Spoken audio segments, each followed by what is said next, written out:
Okay, so last week we looked at the poem Oranges by Gary Soto, and we also looked at the poem My Papa's Waltz. So you're going to look at those poems in more depth with your group this week and answer questions on slide 3 and 6. I think that's right. And then we're also going to look at a new poem that we didn't talk about last week. And so here's what we're going to do to kind of lead into that. With your group, I want you to talk about if you've ever been emotionally moved, brought to tears, speechless by something. So not by another person. So maybe by another person, by a moment, an object, a story, a picture, a place, maybe a song, a movie, maybe a poem. Think about if you've ever been emotionally moved, meaning like almost takes your breath away or brings you to tears or makes you speechless in some way. Talk with your team about that for a few minutes. And you can go ahead and pause this while you do that. Okay, and then the next thing I want you to do is look at the image on the next slide and talk with your group again about the possible meanings. And don't look ahead, just look at this one slide and talk about the possible meanings of this image.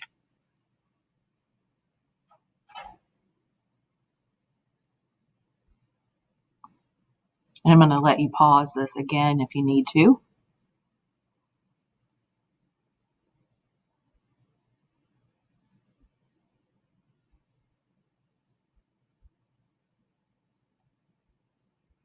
Okay, so the poem that we're going to look at is called Facing It by Yusuf Komunyakaa. In this poem, I've always loved this poem. I will be honest that I didn't choose it for the 10th grade pre-AP curriculum, but it has spoken to me personally because of my family's military history.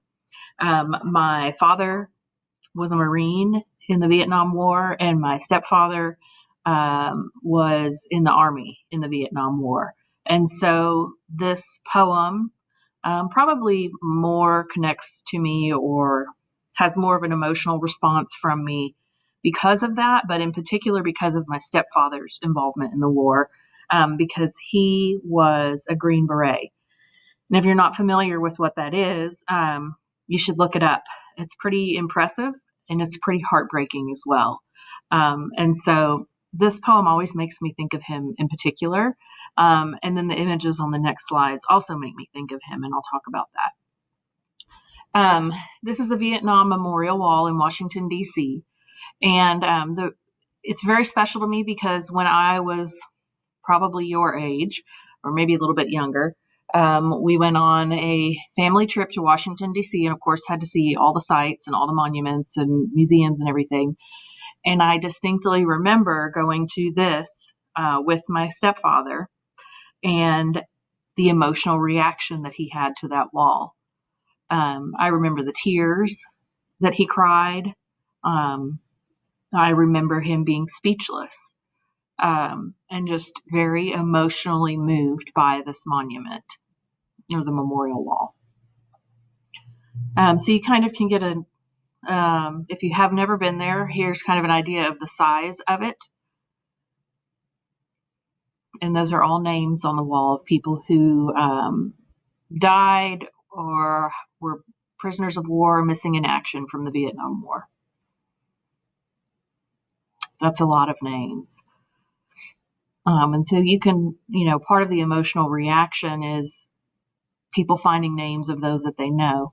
And I think it was like 2 years ago that there was a traveling replica of this wall that came to Bentonville right outside Crystal Bridges. And if maybe you got to see that so you can kind of understand what this is like.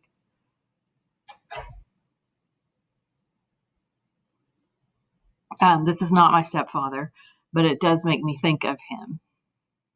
And the reason I think it's important to see these images, obviously for you to have an idea of what he's talking about, but he describes the wall in the poem. He talks about the black granite and he talks about reflections. And so this gives you, a mental image of what he's talking about. Okay, so Yusuf Komunyakaa, born in Louisiana. He was in the Army. You should really look up some information on him. It's pretty interesting, his background. And we're going to read another war. I call them the war poems. Another war poem after this one, and it's interesting to learn about that author as well. Okay, so here's the poem. I'm not going to read it for you again. I will spare you that. But there is a link here for you to listen to the author reading it. And you're going to do just like you did with the other two poems. Here are the things for you to keep in mind as you're reading. And then here's the space where you're going to answer them on this slide. So all you're turning in with your group this week are sets of questions after you've discussed it with your group, the answers to your questions. It will be helpful also for you to look at these words because these are things that you're going to find in the poem and that you will, well, you're not going to find the word, but examples of these things. And you're going to have some multiple choice questions eventually over this poem, and knowing these words will help you with those multiple choice questions. You've seen that. And really the only thing I want you to take away from this slide, you do not have to annotate the poem yet, is that you are going to have to come up with a point sentence as if you were writing a PER paragraph. And so I want you to be prepared for that. You don't have to have it written right now. Just know that you're going to have to write one and share it with the class, that point sentence. So that's coming up week 7, next week. And so just so you know, like, we're going to do more with the Facing It poem.